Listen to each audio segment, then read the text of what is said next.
За ямар нэг хийцэд ангийг хийхийн тулд хийц ангийг хийх материалын механик шинж чанарыг судалсан байх шаардлагатай байдаг. Тэгэхээр өмнө нь материалын эсэргүүцэл бол онол туршлагын шинж чанартай гэсэн тайлбар хэлж өгч ирсэн.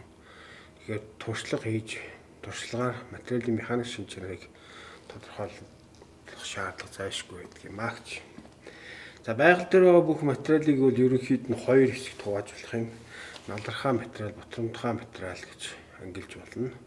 За налархаа материалын тухайд ярих юм бол ган, зис, гуйл, хөнгөн цагаан, өнгөт металл гэх мэт материалууд бол налархаа шинж чанарыг үзүүлдэг. За ботромтгай материалын тухайд ярих юм бол ширэн байна, керамик материалууд байна, шил, шаазан гэх мэт материалууд нь ботромтгай шинж чанарыг үзүүлдэг. За ингээд орчин үед физик туршилтуудыг хийх янз бүрийн машинууд бий болсон. За жишээлбэл шинжлэх ухааны технологийн сургуулийн материалын эсэргүүцлийн 2 лаборатори дээр материалыг туршлагаар судлах универсал машинууд байдаг. Тэдгээр машинууд дээр сунгах, за тэгээд мөн шахах, гул зайлгах, ташилт, за мушгилтын яв ажилтнуудыг хийх жишээтэй ийм туршилтуудыг хийдэг. За тэгэхээр үндсэндээ бол материалыг 5 энгийн хэв ажилтаар туршаад шинж чанарыг тодорхойлно гэсэн ийм ойлголт байж болох юм. За ямар нэг хийцэд ангиас хийцэд ангийг хийх материалыг бэлтгэхийн тулд тодорхой стандартын дагуу үлгэр бэлтгэдэг. Тэгэхээр тэр үлгэр бол жишээлбэл дугуй хөлөө хавттай байлаа гэж үздэх юм бол үлгэрийг нэг ийм байдалтай зуръя.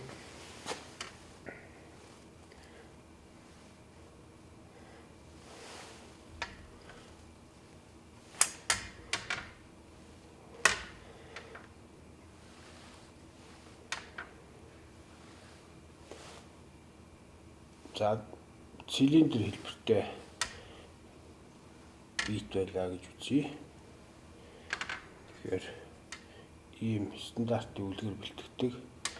За бид жишээлбэл ган сунгалтаар турших бэлтцийг авч үзлээ гэж үзье. За тэгэхээр ийм хэлбэртэй дугуй огтлтой гэх юм бол энэ диаметр нь D гэсэн диаметртэй ийм идэнг байлаа. Материал байлаа гэж үзэж болж байна. За D гэдэг тэмдэглэгийн босоо байдалтай очиж. За тэгэхээр туршилтанд орж байгаа үед стандартын дагуу бол суур хэмжилтийн суур бааз гадаргуу авдаг. Жишээл энэ туршиж байх үед нь L гэсэн урттай хэсгийг авна гэж үзэх юм бол энэ хоёрын хоорондох L урттай хэсэг хэв ажилтнууд ямар болж вэ гэдгээс туршлагаар судална гэсэн. За ингээд бид жишээлбэл стал 3 налархаа шинж чанартай материалыг аваад үзээ сунгалтанд оруулсан гэж үзье. F гэдэг. Тэгэхээр стандартын дагууд бол L хэмжээ диаметрийг 10 дахь хийх хэмжээтэй авсан байх жишээтэй. Тэгэхээр энэ харьцаагаа үндэслээд бас талбайны харьцаатайгаар дэвшүүнч төндлөө хөдөлтөй сонгож авах бололцоотой байдаг. За бидний хувьд стал 3 гэсэн ганг сунгалтаар туршсан тайлбарыг авч үзье гэж. За сунгалтын машинууд дээр ийм байдлаар бэхэлж агаад туршилт хийх үед координатын систем дээр жишээлбэл машин автоматар ийм диаграм зурдаг.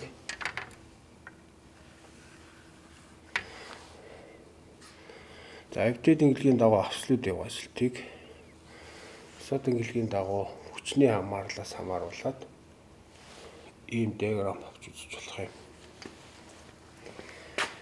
За тэгэхээр туршилтын үед за диаграм нэг ийм байдалтай эхлээд шулуун хэлбэртэй зурагдлаа гэж үздэг.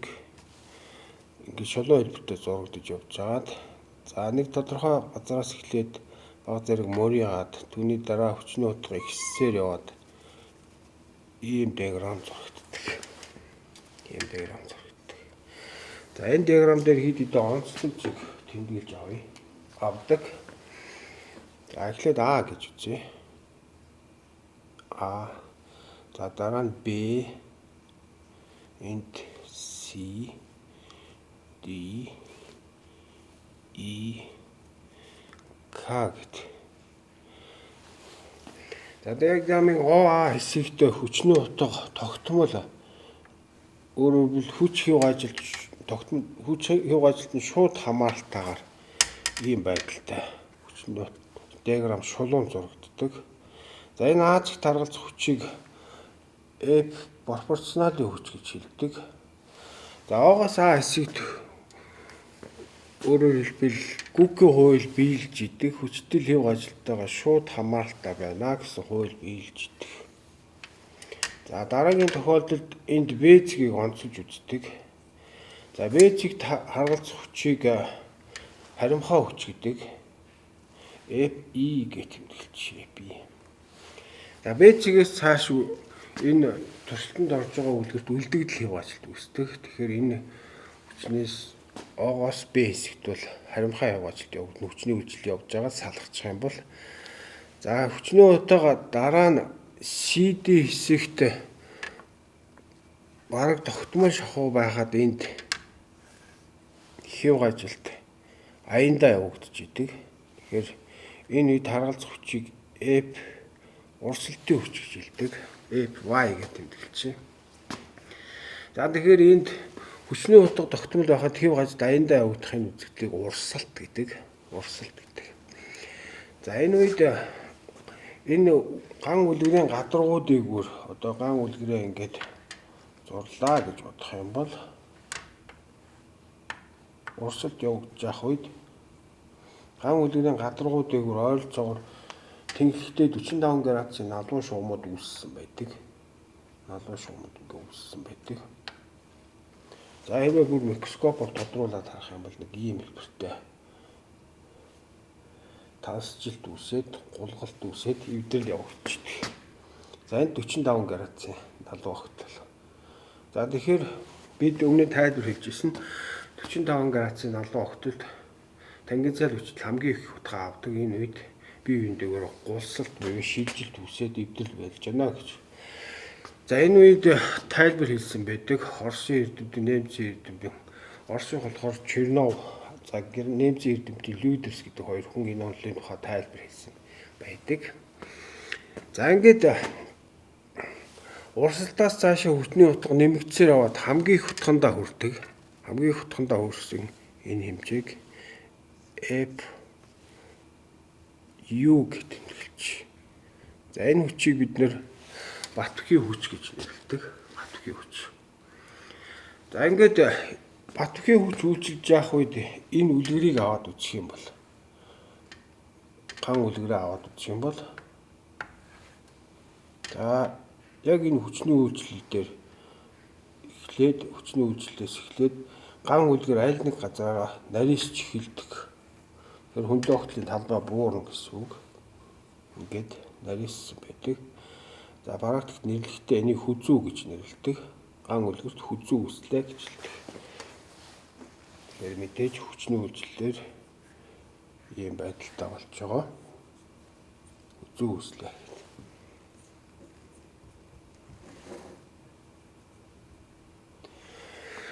За ингээд түүнээс цааш хүчний утга автоматар буусаар явж байгаа К зэгт үлгэр тасардаг. За ийм байдалтай онцлог диаграм зурагддаг. За энэ бол надархай биеийн төлөөлөл болгож стал 3 гэсэн ган үлгэрийг сунгад туршсан байх.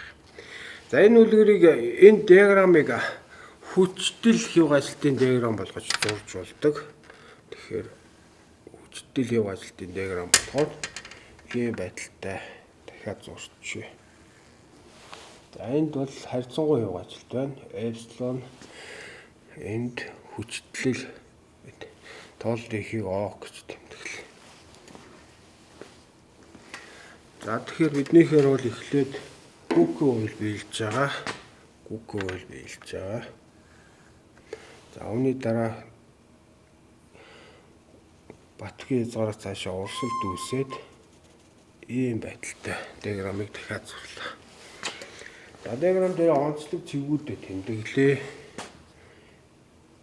А Б A B C D E К гэдэг. За тэгэхээр одоо бол бид ийм ойлголт авч үзэж болох юм. Энэ Аз-ыг таргалзах буюу Гүкийн үед биелж байгаа шулууны төгсгөл хэсэг дээрх энэ хүчтлийн удахыг сигма пропорционал гэж тэмдэглэе. Тэгээ пропорционалын хязгаар гэдэг. За Б-д таргалзах энэ хүчтлийн удахыг сигма E буюу харимхай хязгаар гэдэг. За урсгалтанд таргалзах хүчлийг урсгалтын хязгаар сигма Y гэх тэмдэглэж. Сигма Y. За E-г таргалзах хүчлийг Батөхийн хязгаар буюу сигма U гэх тэмдэглэж. За ган үлгэрийн тухайд аваад үзэх юм бол мэдээж хөндлөө хөтлийн талбай анхны талбай бол А0 гэх юм бол P-д квадратыг хуваах нь 4 гэсэн хэлбэртэй тодорхойлогдно. Тэгэхээр бидний хувьд одоо энэ дөрвөн онцлог хүчлүүдийг анхаарал үзэх юм бол эхлээд пропорционалын хязгаар гэж байна.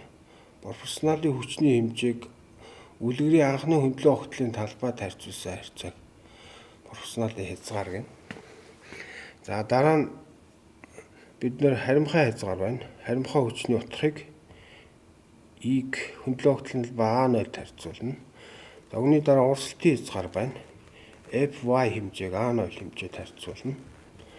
За үүний дараа Батөхийн хязгаар байна.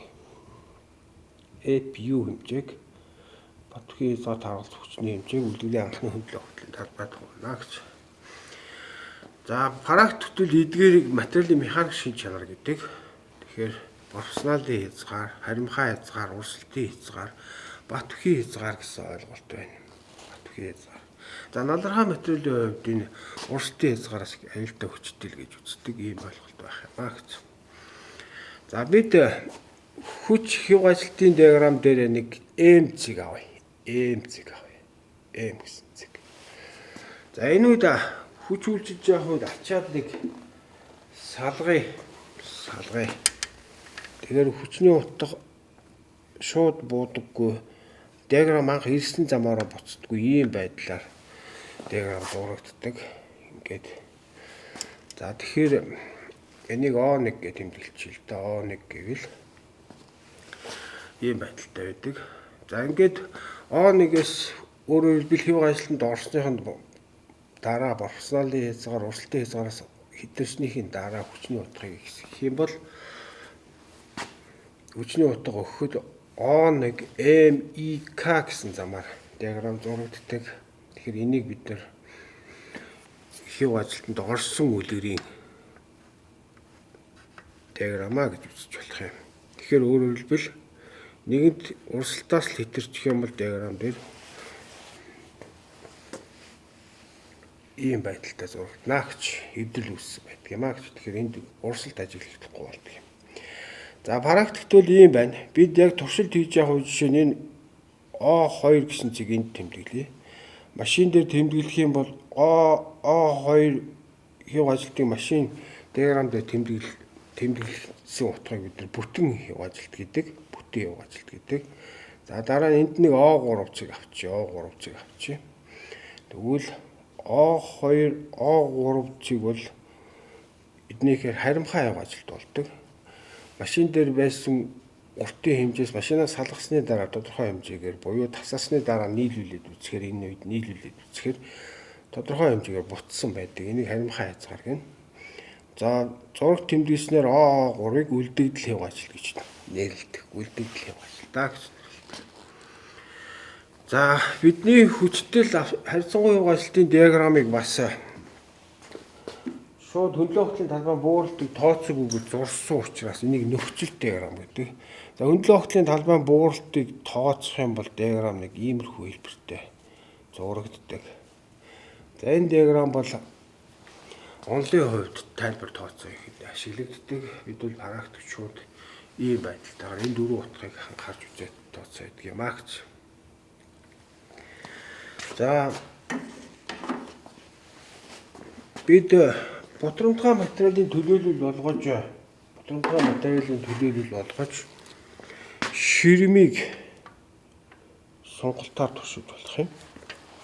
ширмийг сонголтоор туршиж болох юм. За тэгэхээр бид гүйцэтгэл харьцангуй угааллалтын диаграм ингээд аваад үзье. За ширэн бол нэг иймэрхүү байдалтай ийм диаграм зохицдог. За тэгэхээр энд хэд хэдэн онцлог шинж ажиглагдана. Тэгэхээр надрахай материалтай харьцуулахад диаграм мөрөөгөө зурагдсан байдаг. Өөрөөр хэлбэл гүкийн хууль биелэгддэггүй. Дараа нь урсалт ажиглагддаггүй. Үлгэр эвдэртэй хүлээж авах хувь ажилтны хэмжээ маш бага байдаг. Ийм байх жишээтэй. За тэгэхээр энэ бол ширэм. Саар ширэм. Ширэм дотроо бол янз бүрийн ширмийг сунгасан үеийн диаграм. За тэгэхээр дараагийн тохиолдолд бид жишээ нь өмнөх диаграмаар нэг зурчихъя. Энэ бол ган үлгэрийг сонгосон үеийн диаграм байж болох юм. За гуйлыг сонгох үед нэг иймэрхүү диаграм зурагдсан байдаг. Гуйл. За мөн дахиад дараа нэг ийм диаграм зуръя. Ингээд. За энэ бол чанаржуулсан ган. Тэгэхээр бид материал судлалын хичээл дээр бол ган гэр нь бол янз бүрийн материалаар чанаржуулж болно. Тэр үед Батбахийн хязгаар илүү нэмэгдэх жишээтэй. Тэгээ ийм байдлаар сонголтын диаграм туршигддаг. За материалын надрахай шинж чанарыг илэрхийлэх хоёр үзүүлэлт байдаг. За эхлээд харьцангуй уртсалт гэж байна. Тэгэхээр бид хэв ажилтны дараа ган үлгэрийг тасалсны дараа нийлүүлээд үзэхээр ээл нэг урттай болсон байг гэж үзье. Ээл нэг уртаас анхны ээл уртыг асаад ээлд харьцуулаад хуваар илэрхийлсэн утгыг харьцангуй уртсалт гэдэг. За дараа нь харьцангуй нарийсалт байна. Тэгэхээр мэдээж хүзүү огтлын талбайгаар хэвдэрсэн гэж үзвэл А нь бол анхны талбайгаас хүзүү огтлын талбай А1 гэж тэмдэглэе. Тэгээ А0-д харьцуулаад хуваар илэрхийлсэн утгыг бид нэр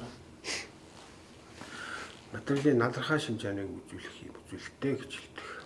За дахиад бидний хувьд жишээ нь ганг аваад үзэх юм бол ган бол мэдээж харамхай модуль 200-аас 210 мегапаскал байх жишээтэй. Мегапаскал. За энэ үед тэгвэл эхлээд бид профессионалын хязгаарыг аваад үзэх юм бол ойролцоогоор 200 мегапаскал байх жишээтэй. За харамхай хязгаар нь 210 байна. Мегапаскал. Энэ бол ойролцоогоор. За тэгээд урсалтын хязгаар 210-аас 220 байх жишээтэй. Мегапаскал.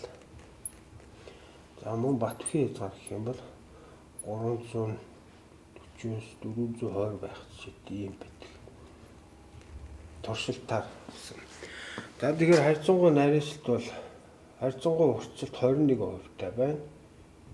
За харьцангуй нарийсалт бол туршилгаар үзэхэд ойролцоогоор 65% орчим байх жишээтэй юм байдаг.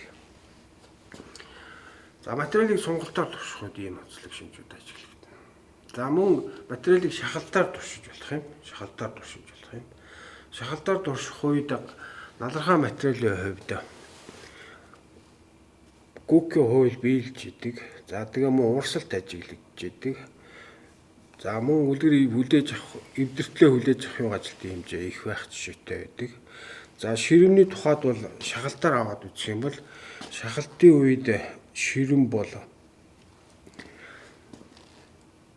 сонголтын үеийнхээс Батбахийн хязгаар нь өндөр байдаг. За диаграм мөрөөгөө зурагдсан байдаг. За мөн үлгэр эвдэртлээ хүлээж авахын ажилтны хэмжээ бага байх жишээтэй. За материалыг бид бас нэгэн төрлийн биш нэгэн төрлийн гэж шинж чанартай гэж ангилж болох юм. Жишээ нь модыг аваад үзэх юм бол мод ширхгийнхээ дагуу мөн ширхэгтэй хөндлөн өөр шин чанар үзүүлнэ. За тэгэхээр жишээ нь хүчтэл харьцангуй угаалалтын диаграмм дээр хаваад үзэх юм бол модыг ширхгийнх нь дагуу шахахад батүхийн хязгаар нэм өндөр байдалтай тодорхойлж яхад ширхгийнх нь хөндлөн байхад ийм байдалтай. За жишээ нарс модыг бид их шахдаг. Тэгэхээр ойролцоогоор нарс мод энэ хоёрын зөрөө ойролцоогоор 10 дэх их зөрүүтэй байх жишээтэй. Тэгэхээр ямар нэг хийч дангийг хийхдээ түүний механик шин чанарыг сайн судалсан байх ёстой. Тэгэхээр эдгээр дүгнэлтүүдийг анхаарал үзэх юм бол шахалтанд ажиллах хэд ангийг ботромтгой материалаар сунгалтанд ажиллах хэд ангийг надархай зам модоор ямар хэд анги хийх гэж байгаагаа анхаарад модны байрлалаас хамаарат ташилтын хязгаарлалтанд орох мөн сунгал шахалтанд ажиллахыг анхаарч үзээд модоо сонгож авч батүхийн хязгаарыг тодорхойлох жишээтэй. За материалыг туршлагаар судлах тухай ойлголтыг дуусгая.